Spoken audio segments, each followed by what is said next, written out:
Thank you so much for having me. My name is Kamilah Todd. I live in Southwest Louisiana. Right outside of Lafayette is where I work in a little small, I would say rural parish. They might say city. Um, but I'm switching school districts this year, so I'm happy to be working middle school as a dean of students. Nice, nice. And how did you get in the field of education? I started in the field of education 2005 ish, and I started as a sub. At the time, my husband was in the military, so landing, not necessarily landing a permanent job, but not knowing what was going to happen with deployments and wars. I just felt like starting as a sub was where I needed to be. And then the more I loved it, I was like, why not get my master's in education? Because my bachelor's is in sociology with a emphasis in criminal justice. So then I get my master's at a duty station in New York. So while I'm working on my master's, I have the opportunity to sub every day out of school in the Bronx. And Nice. I'm a country girl from I'm not from uh, a city, you per se, in Louisiana. So I was not prepared, um, just culturally, to what was different, and I was not ready. But I learned a lot. Yeah. Got my master's, and and it was paid for by the university as long as I stayed in public education, which I have. And so that started me on this journey. Nice. And let's go back to when you were a substitute teacher teaching at the Bronx, and it was such a difference. It's such a shock to you. Hmm. What was the big difference? What was the big shock? Um, well, I will say the school that I started school in as a child in that community, I grew up military, and I was lucky to not really have moved. So I was able to start school and finish school in the same place, is where my family still lives. Everybody knows everybody. Um, it's a tight knit school versus in the Bronx, where everybody might know everybody. The school was attached to one of the public housing brickstones. Yeah. Every school supply, you don't ask kids for school supplies. If you want them to have paper and pencil, that means you're providing them paper and pencil. Parents aren't necessarily coming for a parent teacher conference. The children ate breakfast, lunch, and dinner there. There was a daycare in the basement of the school, also literacy programs for parents. And so, while in the military, obviously, there's a lot of people who have different languages, native languages. In the Bronx, I just wasn't prepared, not just for the students, but also all of the many services that were offered to the students to be productive there. Yeah. Yeah. What did you think about all those services being provided? Did you think it was a Um, good thing, a detriment? I do think it's necessary. Like the longer I'm in education, I feel like we need our community support and structure. We want to see children succeed, so we have to fill that gap. Whether it's language, whether it's food, whether it's hygiene, we can't just continue to live in a space where they come to me to learn whatever curriculum. Because if we continue to live in that space, we're going to continue to fall short. And I do think those services are needed. Like, I like the fact that they provided, I worked in an elementary, but the high schools had a night school option. You have students that are older, that may be parents, that may be babysitting siblings during the day, or maybe they work. So they have the option to either attend school in the morning or attend school in the evening. Wow. Um, to meet their graduation requirements. Wow, wow. It's the same. Like I live in LA. Big city. There's the city's spread out. Have you ever been to LA? I have been to LA. Yeah, so it's pretty spread out. The city's pretty spread out. It's not like New York. It's pretty spread out. But you know, sometimes these schools are in areas where it's not the best area, and the only bright light in the community, it seems like, is maybe the school. Right, the school seems like the safest place to be. With it has the most resources, access to the most resources, where you could eat, like you said, the breakfast, the lunch, and the supper every single day. There's 3 meals a day for all of our students. Um, there are services that we have. Smaller schools don't have the same type of services as some of the larger schools. Like some smaller schools maybe will have I'm at two different schools as assistant principal, so I'm at one school 2 days and another school 3 days, and that's not a good thing. I feel Right. some schools have a 5 day psychologist, but if you're a smaller school, you got like a 2 day psychologist at your school. You have a 1 day social worker at your school. You have a 1 day attendance counselor at your school in these smaller schools, and they suffer. And these schools are in not the best communities, and the parent center lacks. Like you need a strong parent center where it's always open, and there's classes for parents to come in, about different topics, special education topics, parenting anything, just to help the community, help the parents, right? And I was just thinking about this today. It's just like we always talk about how parents aren't parenting and blah blah blah. People always say this all the time on social media. Well, if parents would teach the kids how to respect, then maybe they would listen a little bit better in the classroom. But I feel like let's teach let's teach the community. Like we need to teach the community. We need to help them. We could sit there and complain about how some people aren't ready to be parents and complain about, or we could find ways to help them and teach them. And I feel like that's how it is here in LA, at least, where we do need to help these communities. We need to help these parents, these families, these schools. I'd never experienced a small community like you were mentioning, where everybody knows each other's names and their family, Mm-hmm. and they're actually concerned. Like they have real concern for somebody else in the community. Like I could walk. I've been in this neighborhood forever. I could walk by and still not talk to the same neighbor. Like I could still not say hello to the same person Mm-hmm. year after year after year. But it doesn't sound like that's how it was being raised where you were raised. It's a little different. No. So actually, my mom's a mayor in a very small town. It's where we moved, like I said, with my dad. Back in 1983, we've been in the same house. My husband's family, also military, lived there. So we did not know each other through school.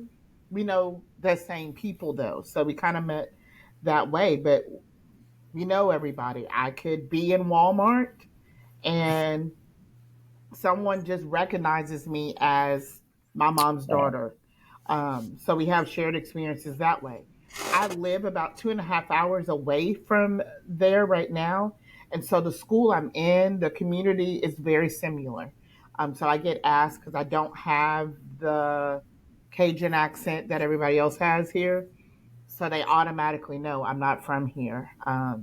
But they ask me, "Do you know my grandma? Do you know my aunt? Do you know my uncle?" And I'm like, "I don't know." Like, Yeah. so it's a lot. A lot of the education is depending upon the connection that I have with those people in the community. Um, so I knew that I was going to have to earn my way in. They don't care about what your title is. They don't care if you're assistant principal, That's dean right. of students, whatever. They care, do you know, like we say down here, do you know my people? And Hmm. if the people are good with you, then they are good with you.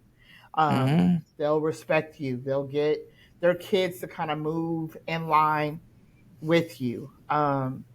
It is, I wish that we had some of the supports that you would find in a bigger city in the building. My last district, which the neighboring district, we did have a school social worker every day in the building, a psychologist every day in the building. Hmm. I love that school. I coached there for a long time. It's a different demographic of kids. Currently, like, I mean, we have kids that we're delivering meals on Friday, big boxes of meals to get the student and their siblings through the weekend. We're providing Wow. clothing, like every, and those Wow. are just like you call on your community people and they show up. Like, where do you need us to drop it off? Our principal, student didn't have water, so he crawled underneath the trailer, patched a hole, fixed the pipe, so the student had water. Like, that's where I am now. So I'm learning like community schooling, like 101 from the ground Wow. level, what that looks like. Um, Especially if you are in a district that doesn't have the funding to do just all of these things. What kind of person do you need to be to work at a school like that? Like you're talking about the principal going under somebody's house to patch a pipe so they could get clean Mm-hmm. water. That's a whole different person. That is not your I'm clocking out at 4 o'clock and then I just go home and forget about the school and then I come, that's not that. You can't have that mentality working in your school district or your community. No, and it's also not the person that, um, as mandated reporters, sometimes we want to report everything. There's no water, there's no lights, the kids don't have clothes, the kids don't have food, and instead of being a source, we were short just for an instance today, we were short cafeteria workers. So the principal made a call, and people showed up and they Wow. serve our students. And then the students were like, "Oh, that's my uncle, that's my cousin." And then Wow. kids found out that they were related through cafeteria workers today. Wow. So I've never, while I'm from a small community, I've definitely not ever worked in a school system where it's set up where the community, they want to be involved. They just need to know how. They don't know what school is like. They don't know what the students are facing. Sometimes people think school is what it is when they were back in school, and school is not the same. The expectations on students are not the same as what they were 10 years ago, 20 years ago. It's different. For us here in the South, COVID really changed the way we looked at Hmm. student expectations. I don't know about in your district, but like we went from paper pencil to everybody got a Chromebook in Yeah. case. Yeah. Well, that meant that the grandparents, we have great grandparents raising students, moms and dads had to be technology, like they had to be up on their game with technology. Hmm. I'm like, that changed the dynamic of how students learn and what's required of them. Also, like, do they even have Wi Fi or the capability of Wi Fi at home to do those assignments? Mm. Like, where Is do they is that go? is that a real struggle when it comes to Wi-Fi in your community? Yes, depending on where you are, because some of the places are really rural. So, like, it's just trees and cows. So, yeah.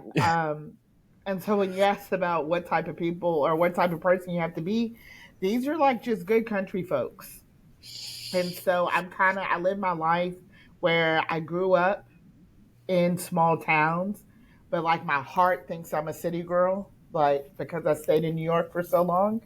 I like the fast pace, but they're just good country people. Like your car breaks down and then people are there. They just Wow. come, they don't ask a lot of questions. They just see that you have a need and they jump in.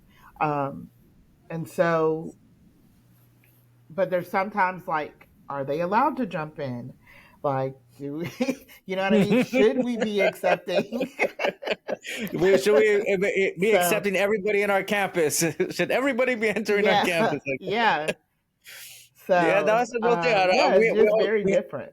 Yeah, we have closed campuses over here. We have closed. Not Yeah. everybody can come onto our campus. You go to the Well, office and then that's it. technically we do have a closed campus.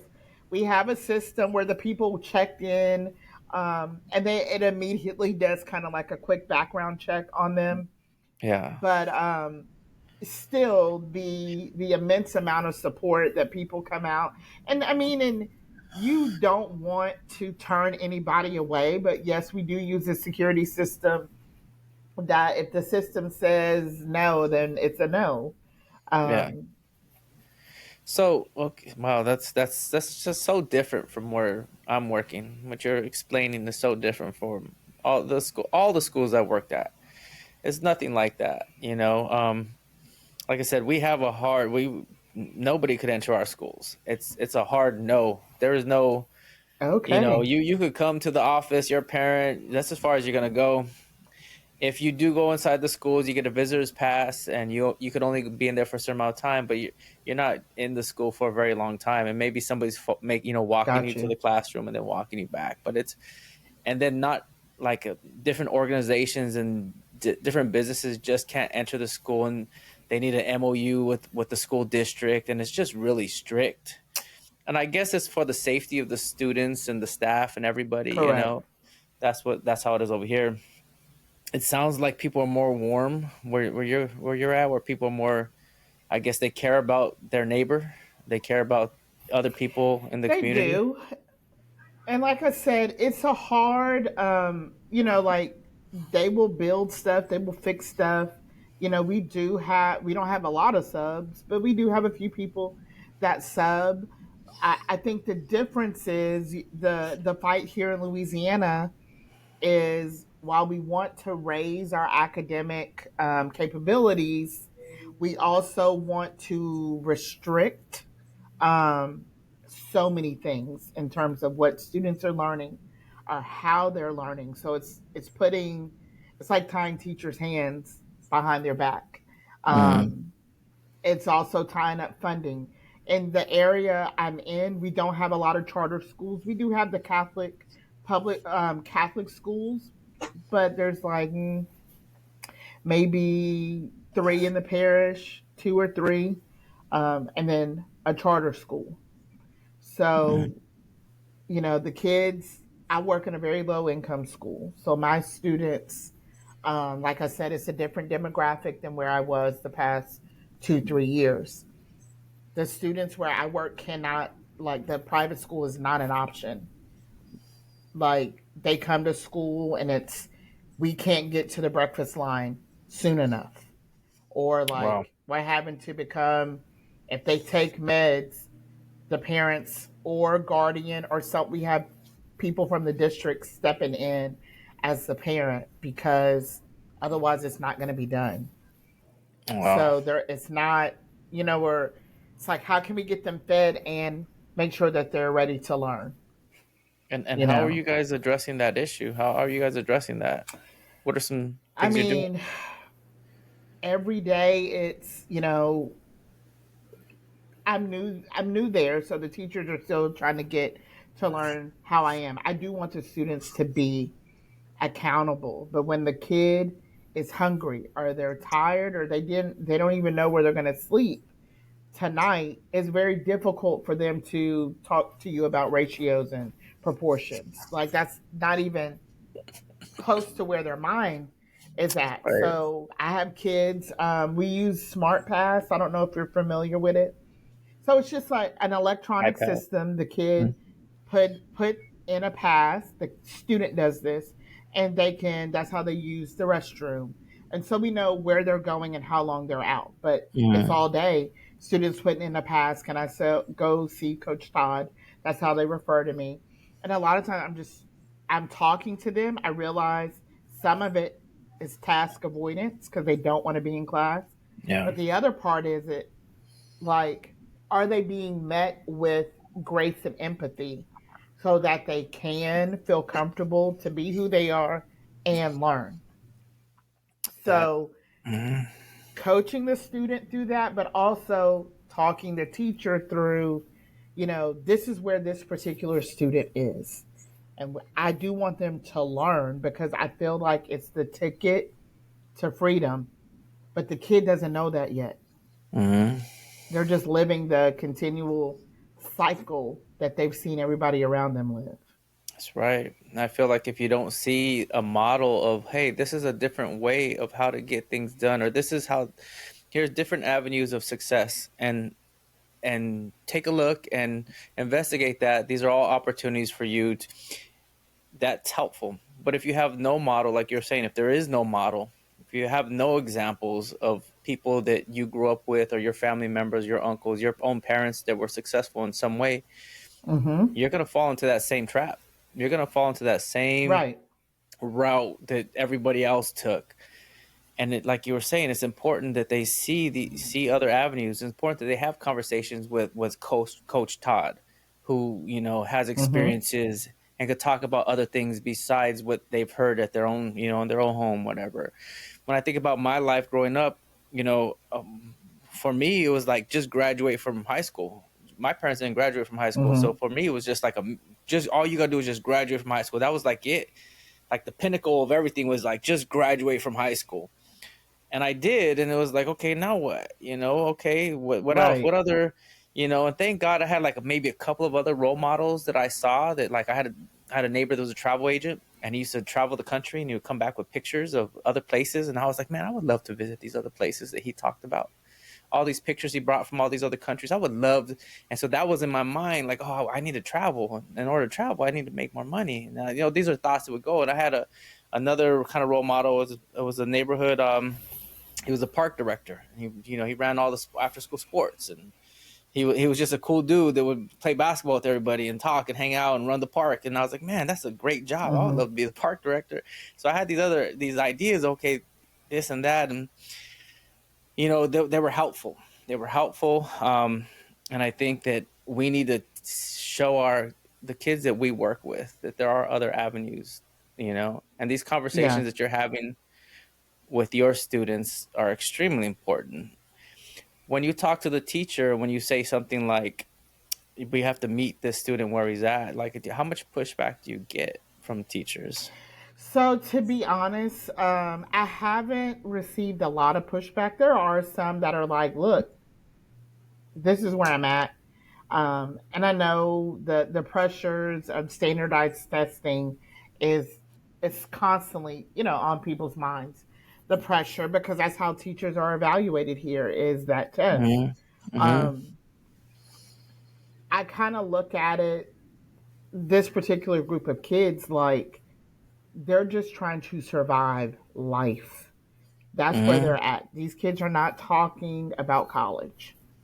They're not even like talking about high school a lot. I talk to them about it. I coach. I'm going to be coaching at the high school, so that's helped to kind of build the bridge. So I'm like, look, I'm gonna go with you. We're gonna go through all the way to the end. I'll be right there to the end. But many of their parents or cousins have not graduated, or they're locked up or they are deceased. So getting the staff, and a lot of the staff, they're very loving to the kids. And they do feel empathy for them.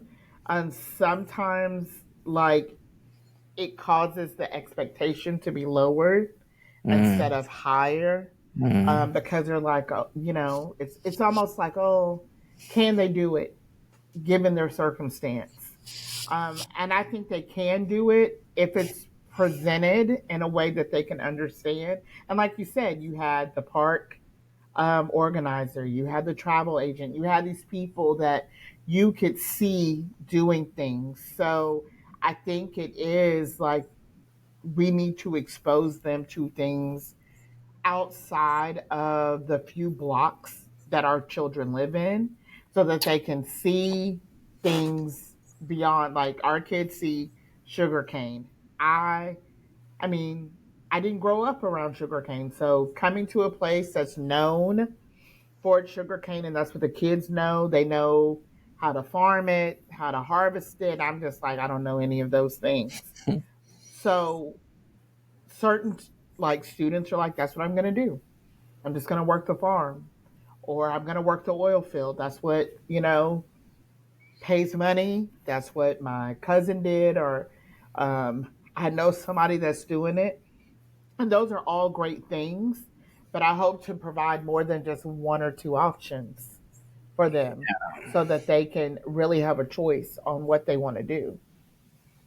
How do we help these students be excited about school? I think again, showing them like, okay, look, we're doing this. Like I said, really nobody cares about Renaissance art. Like, what happened during the Renaissance. That Like zero nobody cares cares. Like, nothing. You're right. but like, what is the connection to That's Renaissance right. art, to the things that you loved Yes. and enjoy today? So it Yes. can't be just like this blanket. I'm going to, the curriculum says, discuss these, five major artists and, go from there because the kids are trying to find the connection and they have connections to it. And so it's about, as an educator, spending time to find the relatedness so kids could be like, oh, this is what we're doing. Like, I get it. Like, I Yeah. understand now Yes. what we're That's. doing. I remember teaching these history topics as a teacher, and I'm looking around like, man, they could care less about anything that I'm talking about. But if I say like, Mm-hmm. what do you know about war? Like, why would somebody go to war? Why would anybody go to war? Let's talk about that. What do you know about conflict? Let's talk about conflict. And Mm-hmm. you make it to where that they can relate to it. Like, yeah, I know about conflict. I've had disputes. Last week, I got an argument. My mom got an argument with my dad, and there's a dispute right there, or whatever. Something happened, Right. and you make a connection, and they're like, okay, well, let's make a connection to World War I. Let's talk about that. And so you make these connections. You try to make the connections, and if you can, the curriculum becomes alive. But if you're just reading out of the book and you're just going through the motions, then Right. it's just nothing. You're just wasting my time. And I hope that that's not happening. I'm not, in these classrooms. I hope that these connections are being made because that's the best way to comprehend what's going on and to remember, these topics and all of that and the lessons and all these things. So Yeah, yeah, but you're a dean of students. You handle I am. behavior. You handle behavior, correct? I'm handling a lot of behavior. Yeah. What are some of the behaviors that are most prevalent in your school? What's going on over there? So right now, it's just a lot of um, drama, like girl drama, um, little fights or potential fights, I should say. But it's the conflict resolution part that, that's what they see at home. You talked about my mama. I don't know my mama. I don't live with my mama. But the fact that you said my mama is enough for me to fight you. Yeah. So going through, like, with the students, if I know that there's a potential conflict coming, bringing all of those parties together and let's talk about like what's really happening, Mm, why is it happening, and then what are we going to do? Because we're yeah. not going to spend days, hours, you know, going over these things. And it's And really just the kids tell me, they were like, Coach Todd, I really just don't like, because they happen around the same time of day. So, and it's the same student. So I'm like, okay, so every day this happens around math time. So tell me what you don't like about math. And then I yeah. check their grades and tell them what they can do. And then it curves it a little bit until there's a new kind of like, little flare up. And then we go through that same thing again. So now the kids know that I check their grades when they come in. I'm not just going to process the discipline, and they don't want me to check grades.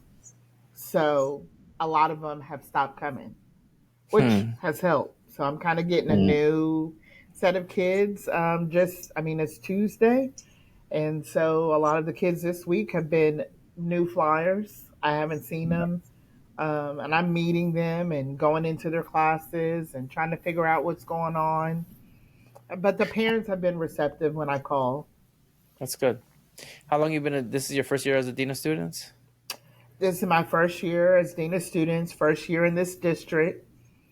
Okay. So, And and prior. Mhm. So it's I was gonna different. say, My son is also a middle schooler, okay, but in another district. So I come home and I try to kind of compare what's going on where he's yeah, at to where I'm at, you know. yeah.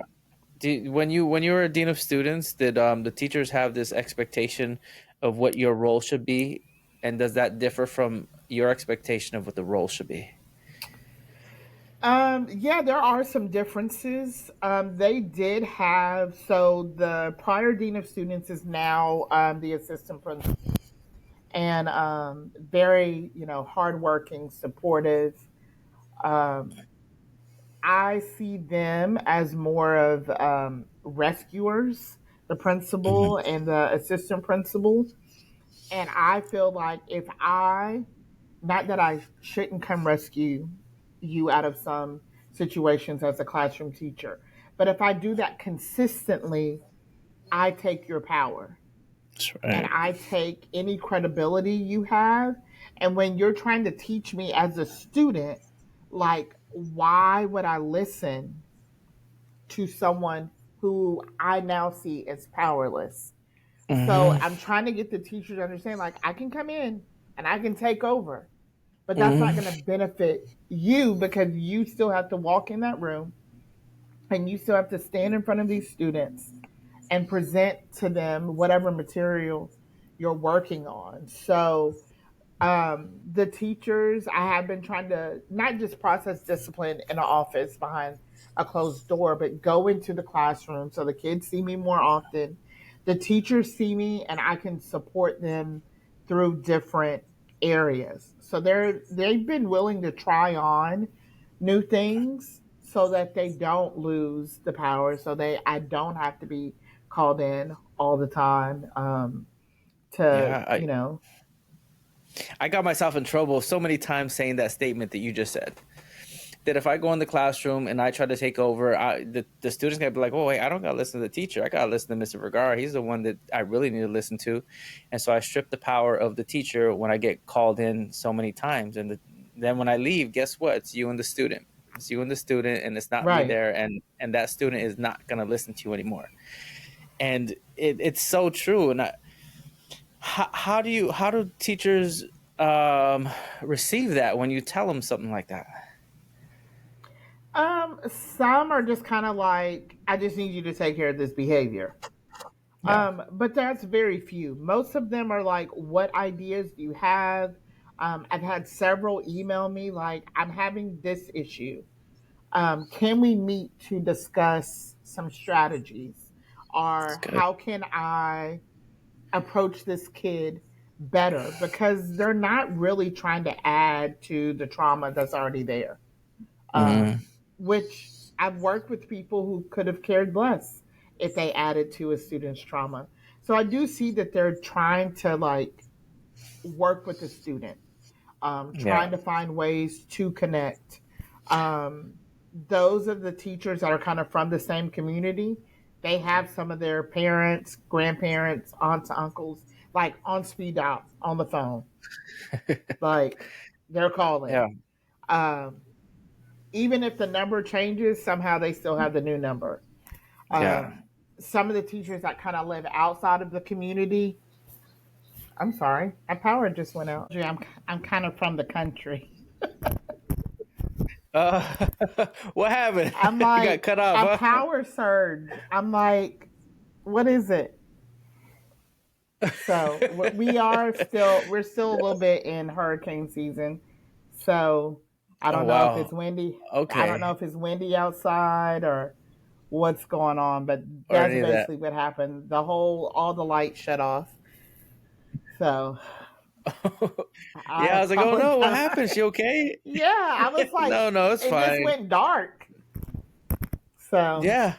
You got frozen uh, on this then. Everything was frozen. You're talking about we are talking about, I don't know, I think it was helping teachers not to lose their power or something like that. We're talking about that. And then right. you just froze. I was like, oh, what happened? Yeah, what happened? But So, how did you get around that in your school? Like, so you said that you you kind of know, got that into. was tricky. That was a tricky thing. And I still deal with it now. And I think it has to. the teachers have to trust me. They got to trust me. And if they don't trust me, then me saying stuff like that, it means nothing. And so, like when I was a dean of students, year one, I would say that they didn't really trust me. But year two, year three, yeah, they trusted me. They're like, yeah, you're right, Mr. Vergara. Okay. And I think that what we need to do as administrators is build the capacity of our teachers, making sure that they could be able to handle as much of the difficult situations as possible. Just build their Right. capacity with behavior, with academics, send them to trainings, make them the best that they possibly can. As administrators, I think that's the most important thing that we can do, because we can't be in the classroom, all the classrooms, all the time, solving everybody's problems. Correct. That's impossible. But what we can do is support our teachers and build their capacity so that they're able to, they work directly with the kids, not us. you know Right. I'm for the kids, definitely for the kids, but if I don't help the teachers become better, then they're working with the kids directly. That's not going to help. So I got to make sure that my teachers, become better. So I think Right. that that's important. Trust. It comes down to trust. Do they trust you enough for you to for them to believe you? And then in order for that trust to be built, you need to show up when they call you. Like if they call you for something, you need to show up, especially the first year. If you're first year dean or whatever, you need to show up. First year assistant principal, if they call you, show up. If it's be visible, go inside the classrooms, greet students as they come in, watch students go on the school bus, talk to parents, Hmm. walk the hallways, be visible. If you're not visible, they're like, what is that guy doing anyway?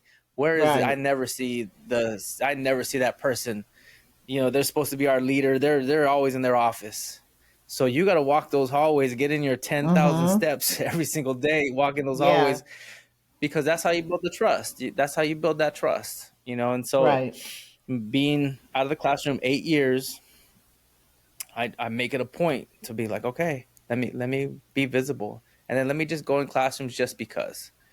Let me just go in the classrooms to see if they need assistance. Do you need, Hmm. just if they need assistance. So that kind of stuff helps out, and it goes a long way. So I think that Yeah. that's how I've, just building that trust. Yeah. But And I definitely how do you want to like be being a in the dean? classroom more. Um, Mm-hmm. and so we have 380 students, not a lot of students. My old school had Mm-hmm. 1,800. So we Oh. have, yeah, a lot of kids. There were four administrators, instructional leader, data liaison, social workers, psychologists, all the Mm-hmm. things that in my hometown, we don't have any of these things.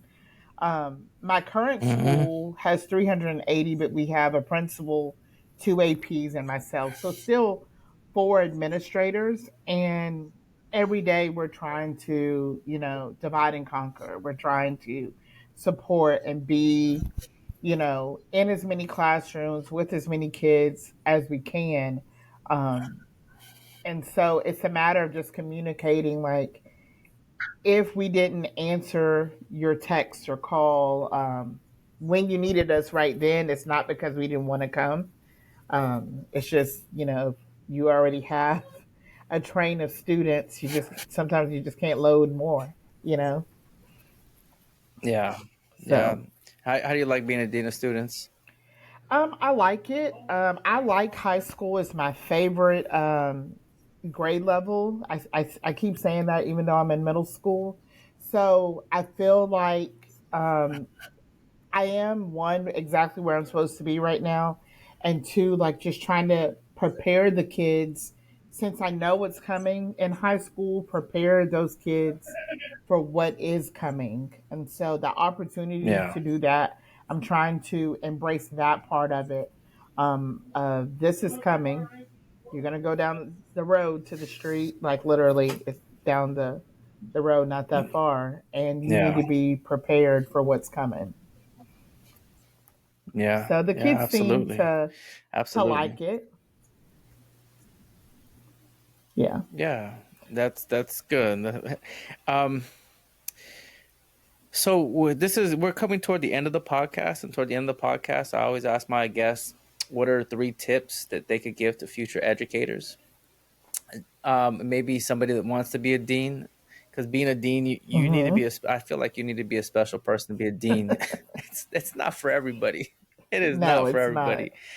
Um, it's not.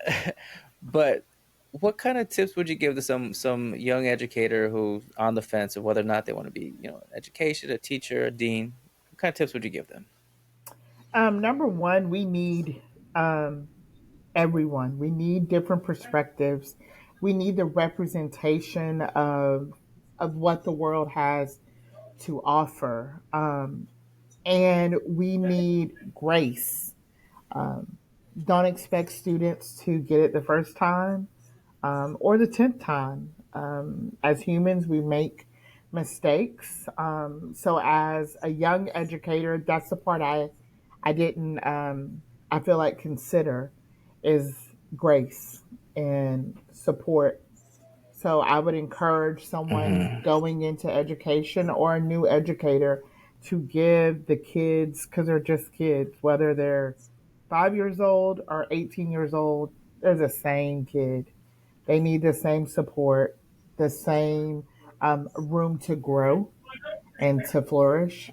So, and I would be patient with myself just because you may not deliver the way the 20 or 30-year-old veteran educator is delivering doesn't make you ineffective, doesn't mean that you're in the wrong Hmm. place.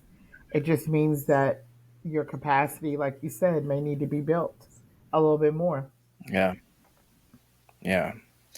Well, Coach Todd, thank you so much for being on the podcast. I greatly appreciate your time here on the podcast. Your perspective was so different from almost every person that's been on the podcast. I haven't heard I haven't heard this perspective, They probably didn't have a and power surge you know either. exactly, right. And so I really appreciate hearing what you have to say and what you have to share, and I'm sure that there are a lot of people that watch this podcast that will appreciate what you have to share and say as Well, well. I'm So so thank you so glad that much I for did being on the it. podcast. Thank you. I enjoyed it. Thank you for, giving me this opportunity.